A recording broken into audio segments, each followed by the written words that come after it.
Lucia Corso is teacher here. We are a weekly episode of this first season of Voice series, a step-by-step on voice from a point of view that I think will be common in the future, that is, looking and analyzing this system for what it is exactly, and not just only by our perceptions or what training practices has told us. Why not this last point, even if it is the most important and it is the one I come from?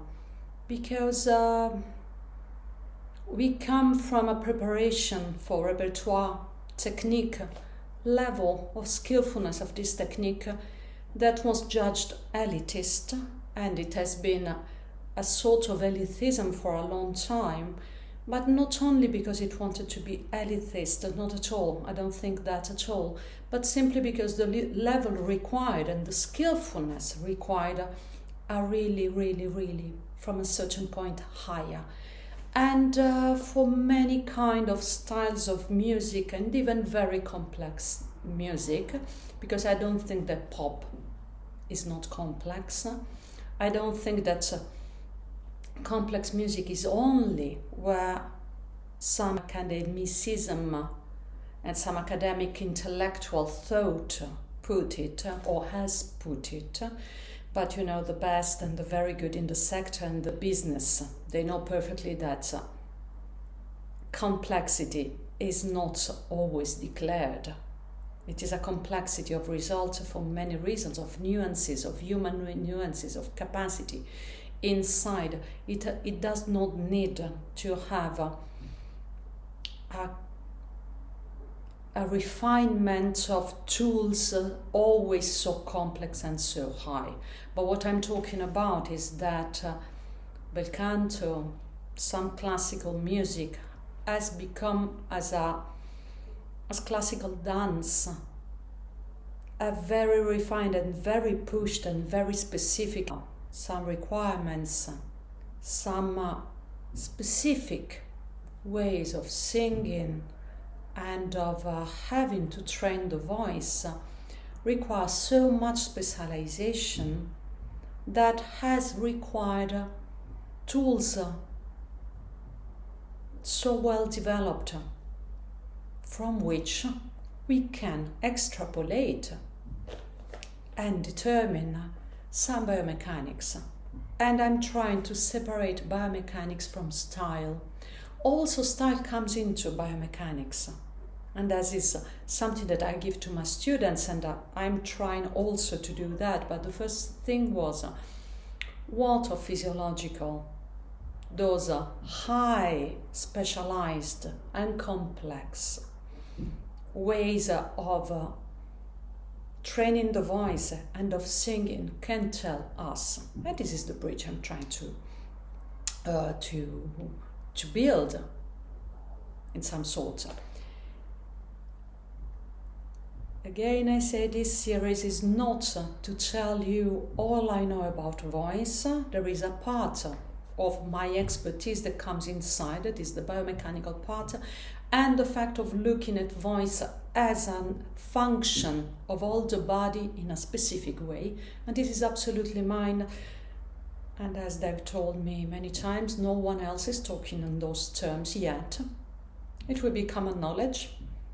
And I'm there to put in the plate, as I said last time.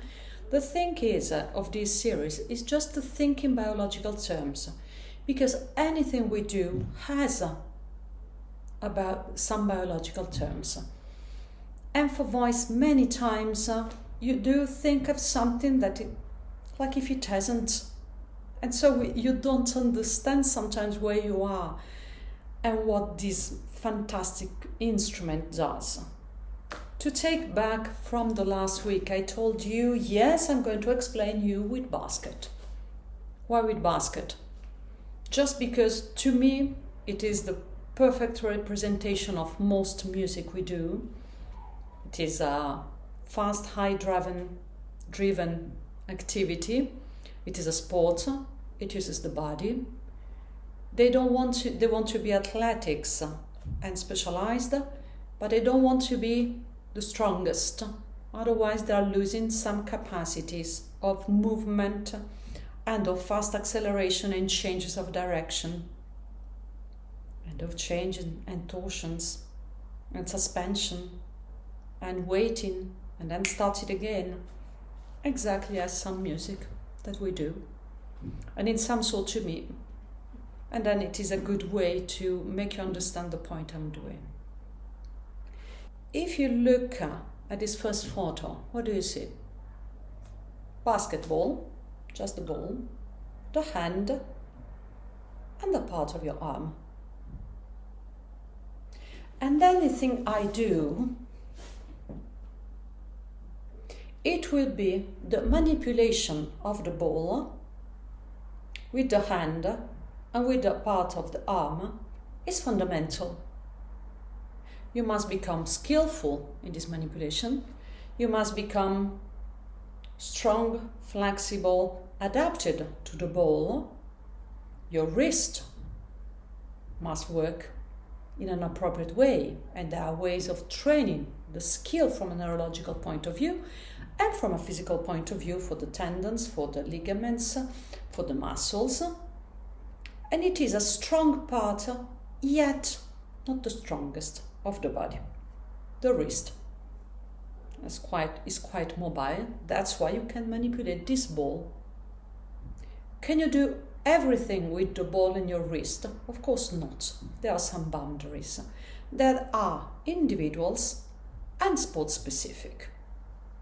The ball has always the same weight. You don't have a ball for your hand.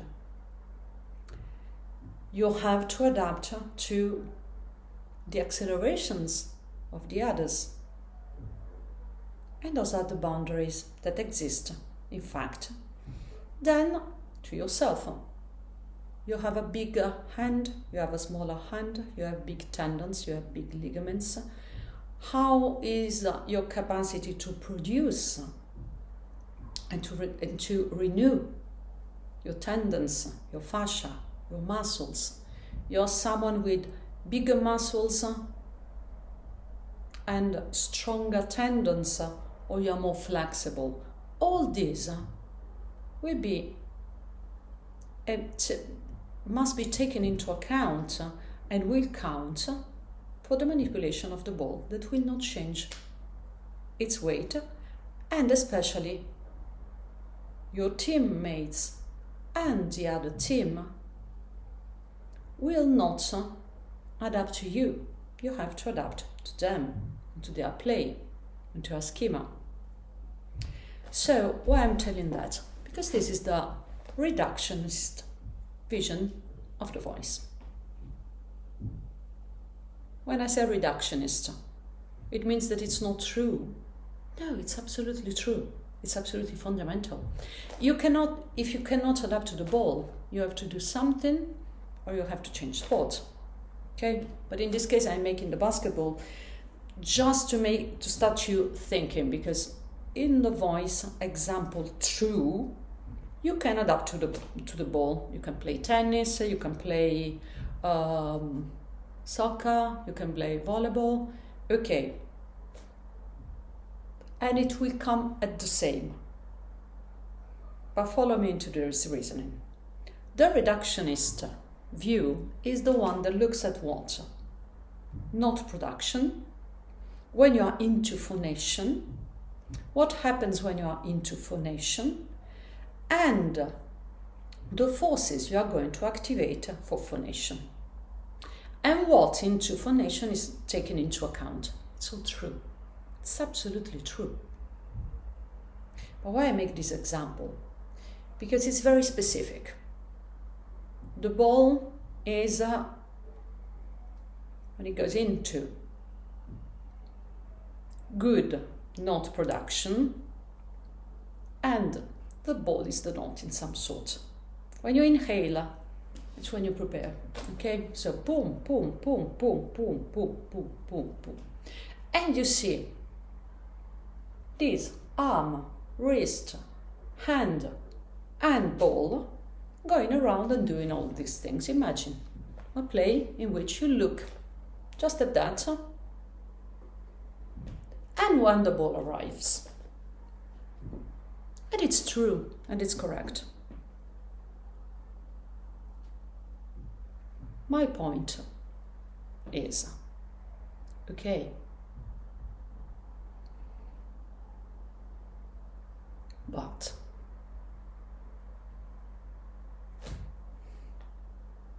what the rest of the player has to do into this? You have a smaller wrist. You can't play.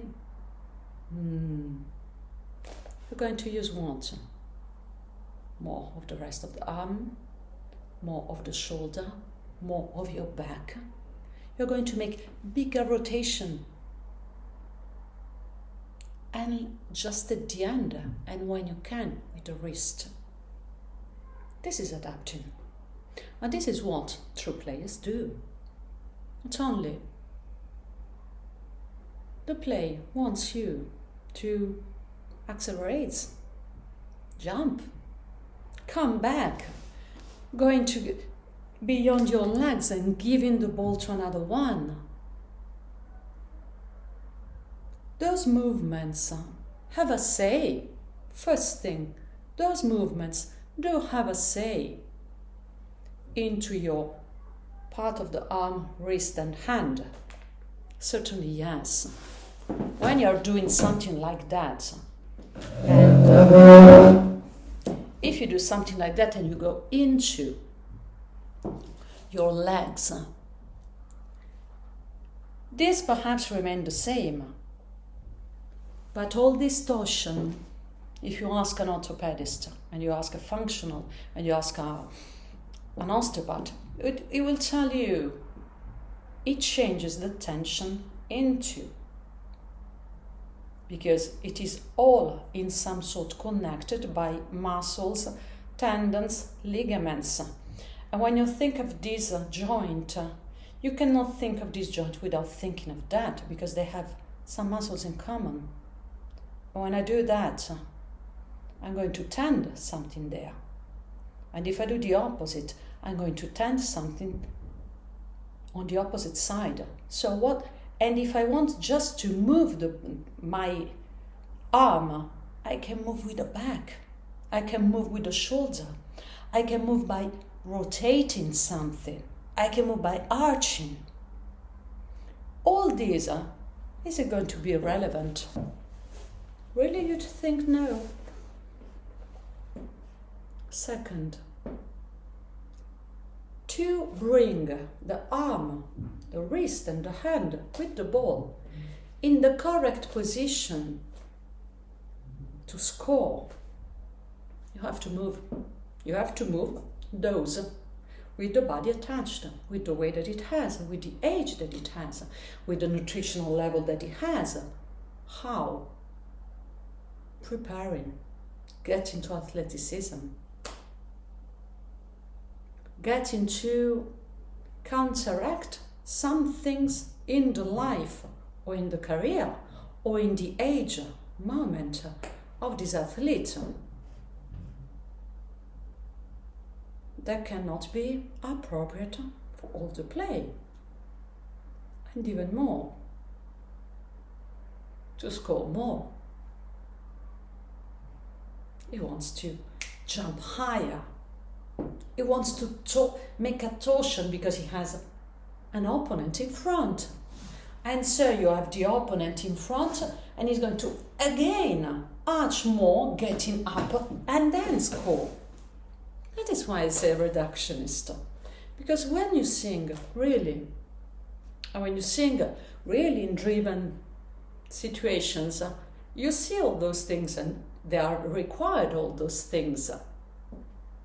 And if you don't train the player, the legs, the tendons, the capacity of torsion, the capacity of anti-torsion, meaning to resist to torsions, that it's a huge movement into functional. The reverse of the movement. I teach reversal, the opposite of the vocalization, because I use that also for this part. Because sometimes, yes, you have to train to be ready or to maintain and how we do in the body to develop, maintain, heal, and get to the point is the same everywhere in the body, because there are some logics in common. So what I want you to point is that yes, you score, but the context of what you are really doing and what you have to prepare. You have to prepare all the body. You cannot think to prepare just this drill. And I say again, it's not correct, it's absolutely correct, absolutely right, absolutely true. Third point. Friedrich Alexander of the method Alexander, that was absolutely a genius, he stated the importance of what? Of the trunk segment and of the head. He is pretty good for players, for the arms. In my opinion, for those kind of driven situations, he doesn't have the answer. And this is one of the points I made at the symposium. And I would like to debate on that someone, because I don't see at all using what, in my opinion, has to be used, and the results they have, they are not into this driven thing.